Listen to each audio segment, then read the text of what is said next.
இன்றைக்கி நம்ம பார்க்க போகிறது மஹ்மலி சிக்கன். இது ரொம்ப க்ரீமியாக வெல்வெட் டெக்ஸ்சரில் இருக்கக்கூடிய ஒரு சிக்கன் கிரேவி. இந்த கிரேவி சப்பாத்தி, நான், பரோட்டா எல்லாத்துக்கூடையும் ரொம்ப பர்ஃபெக்டாக இருக்கும். ஒரு 20 மினிட்ஸில் ரெஸ்டாரண்ட் ஸ்டைலில் ஒரு கிரேவி செய்யணும்னு நினச்சிங்கன்னா கண்டிப்பாக இந்த கிரேவியை நீங்கள் ட்ரை பண்ணி பாருங்கள். ஒரு டம்ளர் தண்ணியில் ஒரு பெரிய வெங்காயம், ஒரு விரல் அளவுக்கு இஞ்சி கட் பண்ணி சேர்த்துருக்கேன். 5லேருந்து 6 பல்லு பூண்டு, 10லேருந்து 15 கேஷ்யூ சேர்த்து நல்லா கொதிக்க விடுங்க. இந்த தண்ணியில் இது எல்லாமே வெந்து வரணும். தண்ணி மொத்தமாக வற்றினதுக்கப்புறம் ஆற வச்சு பேஸ்ட் பண்ணி தனியாக வச்சுக்கோங்க. இப்போது அதே கடாயில் 1 டேபிள் ஸ்பூன் பட்டர் சேர்த்துட்டு பட்டர் கரியறதுக்கு முன்னாடி எண்ணெய் சேர்த்துக்கணும். எண்ணெய் 2 டேபிள் ஸ்பூன் அளவு சேர்த்துருக்கேன்.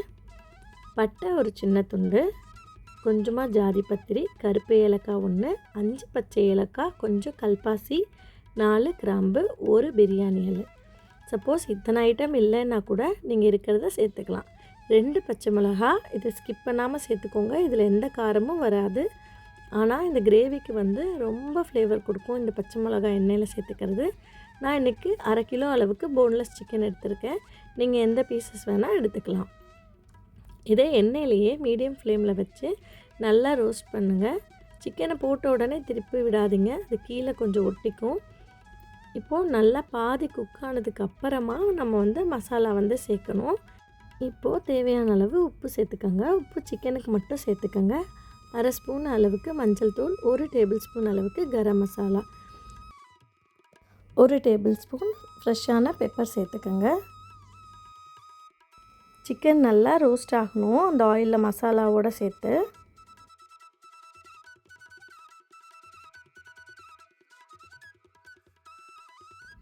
இப்போ இந்த சிக்கன் ஒரு 80% குக் ஆனதுக்கப்புறமா நம்ம ஒயிட்டாக அரைச்சி வச்சுருக்கோம் இல்லையா, வெங்காயம், இஞ்சி, பூண்டு சேர்த்த பேஸ்ட்டு, அந்த பேஸ்ட்டை உள்ளே ஆட் பண்ணிக்கோங்க. இப்போது இதில் இந்த டைமில் தேவைப்பட்டால் கொஞ்சமாக ஒரு 1/2 டம்ளர் அளவுக்கு தண்ணி சேர்த்துக்கோங்க. பொதுவாக இந்த கிரேவி ரொம்ப திக்காக தான் இருக்கும். இப்போது இதில் நம்ம இன்றைக்கி ஃப்ரெஷ் க்ரீம் எதுவும் சேர்க்காம கெட்டி தயிர் இருக்கு இல்லையா, அதை மிக்சியில் போட்டு நல்லா அடிச்சுக்கோங்க. அப்படி அடித்து ஒரு 1/4 கப்பு அளவுக்கு சேர்த்துருக்கேன். இப்போது இதுவே ரொம்ப க்ரீமியாக இருக்கும். ஸோ நீங்கள் தேவைப்பட்டால் ஃப்ரெஷ் க்ரீம் சேர்த்துக்கலாம். இதில் இப்போ கசூரி மெத்தி சேர்க்க போகிறோம். பொதுவாக நம்ம ரெசிப்பியில் கசூரி மெத்தி சேர்க்குறப்ப பாக்கெட்லேருந்து வாங்கினதை அப்படியே போட்டுருவோம். அப்படி போட்டிங்கன்னா உங்களுக்கு ரொம்ப ஃப்ளேவர் வராது. இது மாதிரி தோசைக்கல்லை நல்லா சூடு பண்ணிவிட்டு அடுப்பை ஆஃப் பண்ணிவிட்டு அது மொறுமொறுப்பாக ஆனதுக்கப்புறம் உதிர்த்து வச்சுக்கோங்க. இதுதான் ரொம்ப பர்ஃபெக்டான ஃப்ளேவர் கொடுக்கும். இது இப்போது 1 டீஸ்பூன் அளவுக்கு கிரேவியில் சேர்த்துருக்கேன்.